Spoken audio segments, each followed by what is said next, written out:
Bismillahirrahmanirrahim. Assalamualaikum warahmatullahi wabarakatuh.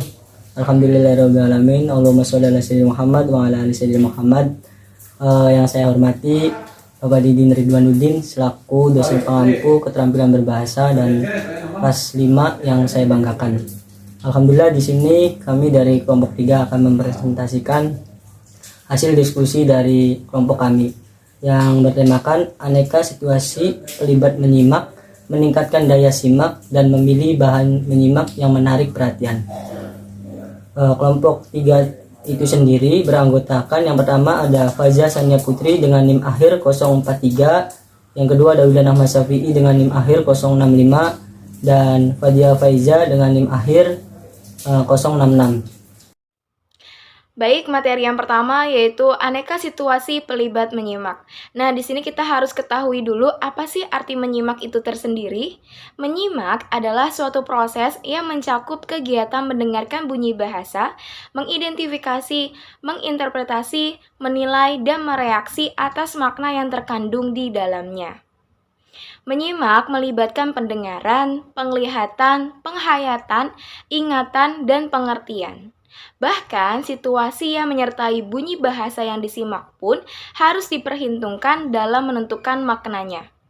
Situasi menyimak diartikan sesuatu yang menyertai kegiatan menyimak di luar pendengar, pendengaran, dan penyimak.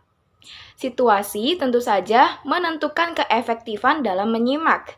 Nah, beberapa hal nih yang harus kita perhatikan dalam situasi menyimak. Di antaranya, yang pertama, ruangan. Nah, ruangan ini harus menunjang seperti persyaratan adanya ventilasi, akustik, penerangan, dan atur tempat duduk bagi si pendengar. Lalu yang kedua yaitu waktu. Dalam menyimak kita juga harus memperhitungkan waktu, baik pagi, siang, ataupun malam. Yang ketiga yaitu suasana dan lingkungan. Dan tentu saja dalam kita menyimak harus ada suasana yang nyaman dan jauh dari kebisingan. Lalu yang keempat yaitu peralatan. Nah, peralatan ini kira-kira peralatan yang memang mendukung dalam kegiatan menyimak. Tentu saja peralatan yang bermanfaat.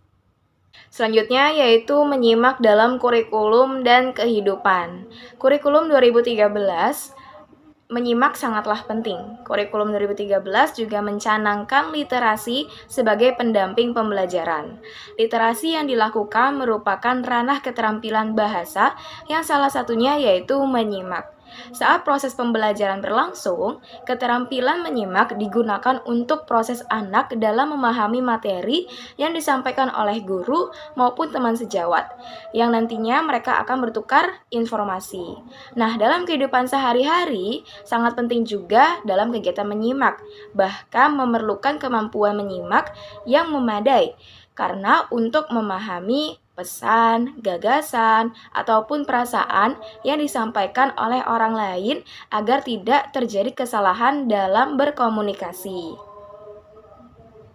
Selanjutnya yaitu menyimak petunjuk, keterangan, dan pengumuman. Nah, ini ada beberapa contoh kasus ketika kita menyimak petunjuk, keterangan, dan pengumuman. Contoh yang pertama yaitu menyimak dalam petunjuk.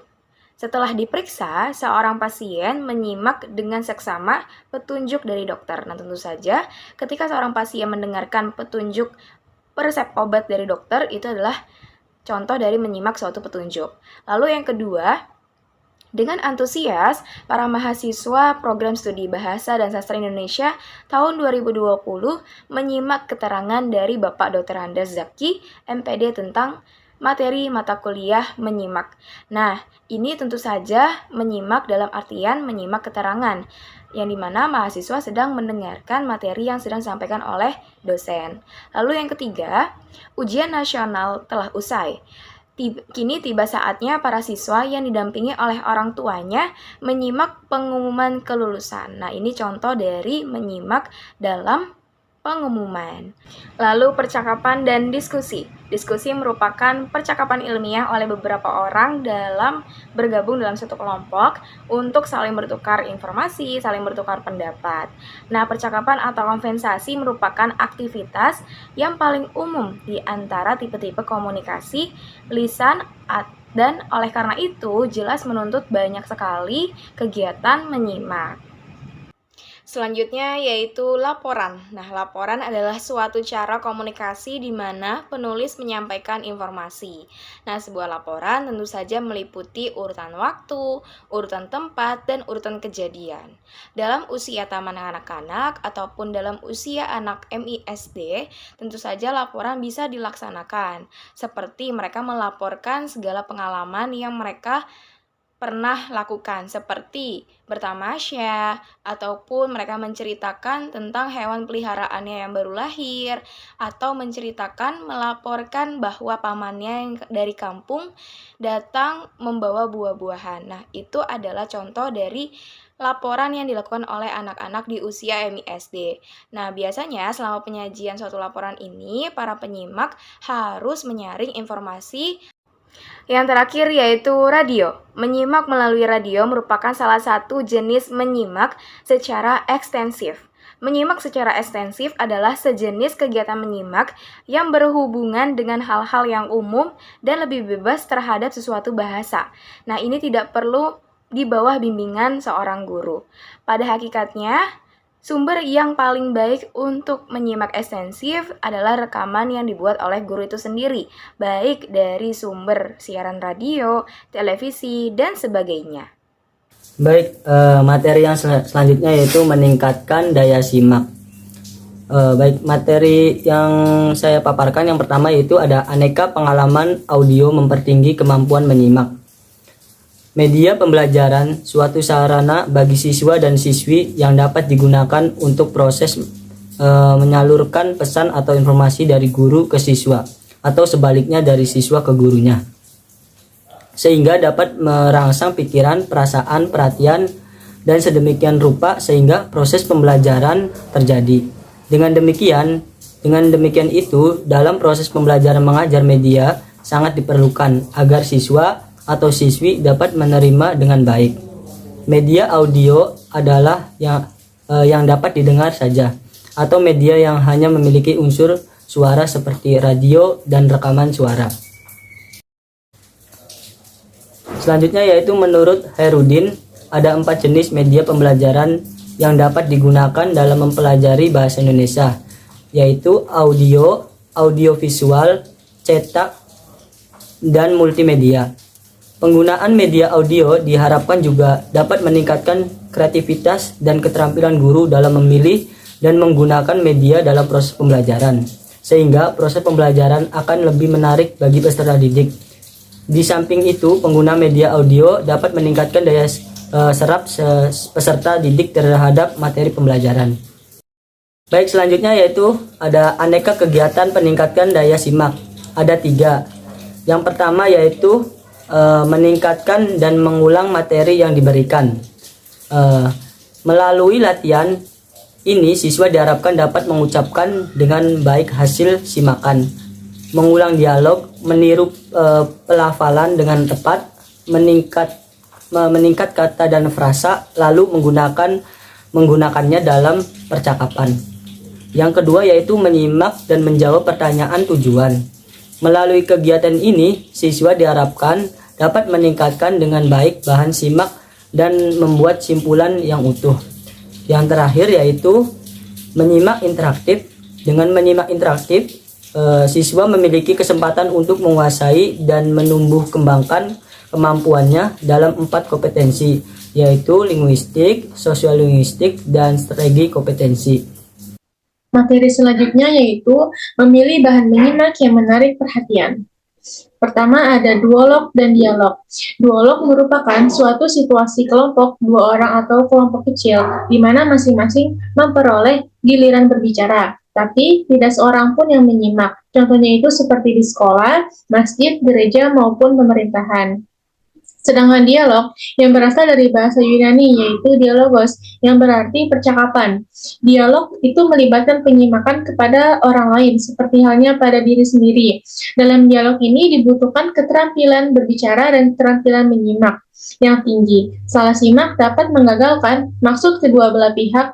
Oleh karena itu, kedua belah pihak pun menyimak secara kritis dan cermat. Jadi perbedaan antara duolog dan dialog ini, kalau duolog itu komunikasi lisan satu arah, sedangkan kalau dialog itu komunikasi lisan 2 arah. Lalu yang kedua ada hakikat perhatian. Perhatian dapat disebut juga atensi, yang merupakan terjemahan dari bahasa Inggris attention. Menurut Kamus Besar Ilmu Pengetahuan karangan Dagun, atensi itu keadaan mental yang mendorong seseorang mengarahkan dan memusatkan kegiatan kognitif dan praktisnya pada suatu objek atau suatu tindakan tertentu. Menurut Bimo Walgito, perhatian merupakan pemusatan atau konsentrasi dari seluruh aktivitas individu yang ditujukan kepada sesuatu atau sekumpulan objek. Sedangkan menurut Ardana dan Sudarsono, perhatian adalah suatu kegiatan jiwa. Perhatian dapat didefinisikan sebagai suatu proses pemusatan fase-fase atau unsur-unsur pengalaman dan mengabaikan yang lainnya. Jadi kesimpulannya, perhatian itu ialah suatu kegiatan di mana individu memusatkan konsentrasinya pada sesuatu atau sekumpulan objek tertentu. Nah, di sini ada teori yang berkenaan dengan perhatian. Yang pertama itu teori seleksi responsi, di mana seleksi ini dikaitkan langsung dengan kepentingan stimulus. Semakin penting suatu stimulus bagi penerima, semakin kuat pula reaksinya, begitu pula sebaliknya. Lalu ada teori saringan. Cara kerja teori ini itu pertama, informasi memasuki suatu sistem. Lalu informasi itu disimpan dalam waktu terbatas di dalam sebagian ingatan. Lalu suatu sistem jaringan itu mengambil alih dan menyeleksi satu dari stimulus-stimulus itu yang kemudian diizinkan berjalan masuk ke saluran kapasitas terbatas. Dan yang terakhir itu ada teori seleksi masukan, di mana masukan itu bisa berupa pesan, informasi, ataupun data yang kemudian dianalisis berdasarkan sifat-sifatnya. Analisis ini melengkapi kita dengan informasi yang dapat disimpan, ditiadakan, ataupun dimanfaatkan. Lalu yang ketiga ada faktor yang mempengaruhi perhatian penyimak. Yang pertama itu ada faktor fisik, di mana kondisi fisik seseorang penyimak merupakan faktor penting untuk menentukan keefektifan serta kualitas keaktifannya dalam menyimak. Yang kedua itu ada faktor psikologis, di mana seperti prasangka atau kurangnya simpati terhadap pembicara, terus keegosentrisan penyimak yang hanya mementingkan diri sendiri, maupun kondisi menyimak yang sudah bosan ataupun jenuh terhadap bahan simakan. Lalu ada faktor sikap yang terdiri dari dua, yaitu ada sikap menerima dan menolak. Orang yang bersikap menerima itu biasanya menerima hal-hal yang menarik saja, sedangkan orang yang bersikap menolak akan menolak hal-hal yang tidak menarik dan tidak menguntungkan. Selanjutnya ada faktor motivasi. Jadi kalau motivasinya kuat, maka mengerjakan sesuatu yang diharapkan akan berhasil. Motivasi ini juga erat kaitannya dengan pribadi seseorang. Selanjutnya ada faktor jenis kelamin. Kesimpulan dari beberapa penelitian, pria dan wanita itu umumnya mempunyai perhatian yang berbeda, dan juga cara mereka memusatkan perhatian pada sesuatu pun berbeda pula. Lalu yang terakhir ada faktor lingkungan. Lingkungannya itu di sini ada dua, yaitu ada lingkungan fisik dan lingkungan sosial, di mana lingkungan fisik itu bertujuan agar penyimak dapat mendengar dan menyimak dengan baik tanpa ketegangan atau gangguan. Kalau faktor sosial itu tujuannya agar penyimak dapat mengekspresikan ide-ide mereka. Baik, mungkin cukup sekian presentasi dari kelompok 3. Mungkin barangkali dari teman-teman ada yang mau bertanya, silakan di chat di kolom Zoom. Mungkin cukup sekian, kurang lebihnya mohon maaf. Wassalamualaikum warahmatullahi wabarakatuh.